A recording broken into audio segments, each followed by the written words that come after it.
निकाय चुनाव के अंतिम दौर के मतदान होना है। इससे पहले रीवा में शिवराज सिंह चौहान द्वारा कमलनाथ और कांग्रेस को आतंकवाद का समर्थक बताए जाने पर विवाद हो गया है। कांग्रेसी कार्यकर्ताओं ने इस मामले में श्यामला हिल्स थाने में FIR दर्ज कराने की शिकायती आवेदन दिया है। तो वहीं पूर्व मंत्री जीतू पटवारी ने कहा है कि शिवराज जी का मानसिक संतुलन बिगड़ गया है। उधर काली डॉक्यूमेंट्री विवाद के बाद गृह मंत्री ने ट्विटर को पत्र लिखकर ऐसे विवादित मामलों को रोकने की मांग की है। इसके अलावा सीहोर के एक कॉलेज में सामूहिक हनुमान चालीसा विवाद में अब सरकार की एंट्री हो गई है। गृह मंत्री ने कहा है कि बच्चे यदि हिंदुस्तान में हनुमान चालीसा नहीं पढ़ेंगे तो कहां पढ़ेंगे।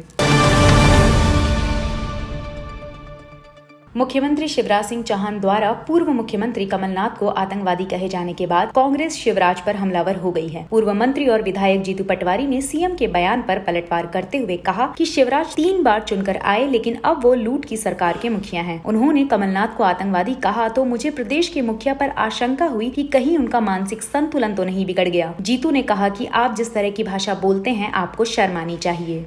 जिसने 15 महीने में मध्य प्रदेश के लिए अपने आप को समर्पित भाव से काम किया, एक ऐसा मुख्यमंत्री जिसने अपनी सरकार चली गई पर लोकतांत्रिक मर्यादाओं का ध्यान रखा, एक ऐसा राजनीतिक व्यक्तित्व जिसने मध्य प्रदेश में देश में जब भी जिस पद पर रहे मध्य प्रदेश के हितों की रक्षा की, एक ऐसा 9 बार का लगातार चुना हुआ एकमात्र मध्य प्रदेश का सांसद जिसको आतंकवादी कहते हैं। शिवराज जी, आपको माफी मांगनी चाहिए, खेद व्यक्त करना चाहिए, और अगर आप ऐसा न करें तो कृपया करके एक दिन किसी भी दिन आपके मानसिक चिकित्सालय जाके इलाज करा लेना चाहिए। बस ये अनुरोध है, इसी के लिए आप सबको याद किया गया। सीएम शिवराज द्वारा कमलनाथ को आतंकवादी कहने वाले मामले ने तूल पकड़ लिया है। शुक्रवार को कांग्रेस के एक प्रतिनिधि मंडल ने श्यामला हिल्स थाने में जाकर शिकायत की है। इस शिकायत में सीएम के खिलाफ कार्रवाई की मांग की गई है। इसको लेकर कांग्रेस के मीडिया विभाग की उपाध्यक्ष संगीता शर्मा के नेतृत्व में एक दल श्यामला हिल्स थाने पहुंचा। इस मौके पर संगीता शर्मा ने सीएम से इस्तीफे की मांग कर कमलनाथ से माफी मांगने को भी कहा है। बहुत आहत हैं और जिस तरीके से उन्होंने ये भाषण दिया है, उस भाषण में कांग्रेस को एक आतंकवादी संगठन घोषित किया है और साथ ही हमारे राष्ट्रीय नेता एवं मध्य प्रदेश के पूर्व मुख्यमंत्री माननीय कमलनाथ जी, जो कि प्रदेश अध्यक्ष भी हैं भारतीय राष्ट्रीय कांग्रेस के, तो इस तरीके से उनके ऊपर इस तरीके की टिप्पणी जो की गई है वो बहुत ही आपत्तिजनक है। और शिवराज सिंह चौहान जी जिस तरीके से उन्होंने इस भाषण में कहा है उससे हम सभी आहत हैं। इसी को लेकर आज हम श्यामला हिल्स थाने पर आए हैं और हमने एक शिकायत की है कि जो कानून है वो सबके लिए समान है, चाहे वो मुख्यमंत्री हो चाहे आम नागरिक हो, तो कानून जो है सबके लिए समान है। इस वजह से माननीय मुख्यमंत्री जी पर कार्रवाई की जाए और जो हमने आवेदन दिया है उस पर उन्हें या तो अपना इस्तीफा देना चाहिए या प्रदेश की जनता के सामने भारतीय राष्ट्रीय कांग्रेस और माननीय कमलनाथ जी से माफी मांगना चाहिए। सीहोर के निजी कॉलेज में हनुमान चालीसा के पाठ मामले ने तूल पकड़ा तो गृह मंत्री नरोत्तम मिश्रा का बयान आया है। मिश्रा ने कहा है कि निजी विश्वविद्यालय द्वारा इस तरह जुर्माना लगाना ठीक नहीं है। मिश्रा ने कहा, बच्चे हिंदुस्तान में हनुमान चालीसा नहीं पढ़ेंगे तो कहां पढ़ेंगे। हमने उनको संदेश दे दिया है, हनुमान चालीसा पढ़ने पर किसी प्रकार का कोई जुर्माना नहीं करे।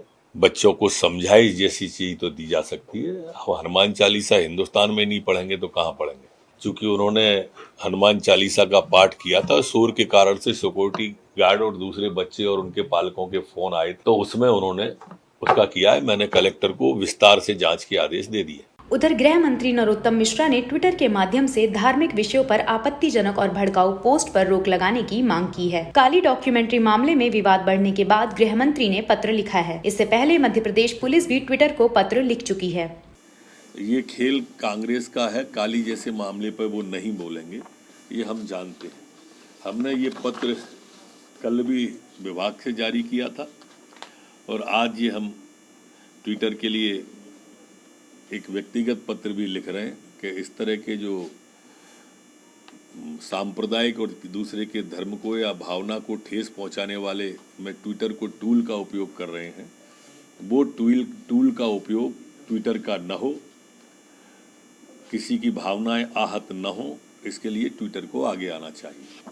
प्रदेश में हो रहे निकाय चुनावों में दूसरे चरण का मतदान 13 जुलाई को होना है, जबकि इन निकायों में गिनती 18 जुलाई को होगी। लेकिन जिस दिन मतदान है उस दिन गुरु पूर्णिमा का पर्व है, तो 18 जुलाई को राष्ट्रपति पद के चुनाव के चलते अधिकांश चुने हुए जनप्रतिनिधि भोपाल में होंगे। इसी को देखते हुए भारतीय जनता पार्टी के एक प्रतिनिधि मंडल ने चुनाव आयोग से दोनों तिथियों में बदलाव की मांग की है। पूर्व मंत्री और प्रदेश चुनाव प्रभारी उमाशंकर गुप्ता ने कहा है कि चूंकि पहले दौर में मतदान कम हुआ है, कहीं दोबारा से ये हालात ना बने, इसको देखते हुए आयोग से आग्रह कर तिथि बदलने की मांग की गई है। जनता पार्टी का प्रतिनिधिमंडल चुनाव आयुक्त से मिला है। हमने 2 आग्रह उनसे आज किए हैं। एक तो 18 तारीख को राष्ट्रपति जी का चुनाव है और उसके कारण पूरे प्रदेश के सांसद और विधायकों को भोपाल में रहना पड़ेगा, इसलिए 18 तारीख की काउंटिंग जो है उसकी तिथि परिवर्तन करना चाहिए। दूसरा, उसी प्रकार 13 तारीख को एक महत्वपूर्ण कार्यक्रम गुरु पूजन का होता है, जिसमें लाखों लोग अपने गुरु की पूजा करने के लिए गुरु स्थानों पर जाते हैं। प्रदेश और प्रदेश के बाहर भी अनेक लोगों का जाना होता है। 13 तारीख को दूसरे चरण के मतदान की तिथि भी परिवर्तित की जाना चाहिए, क्योंकि वैसे भी पहले चरण के मतदान में पर्चियों और मतदाता सूची की गड़बड़ी के कारण काफ़ी परेशानी हुई है। मतदान लोग करने वाले कर नहीं पाए हैं। 13 तारीख में ये समस्या ना रहे, इसलिए 13 तारीख के मतदान की तिथि भी बदली जाए।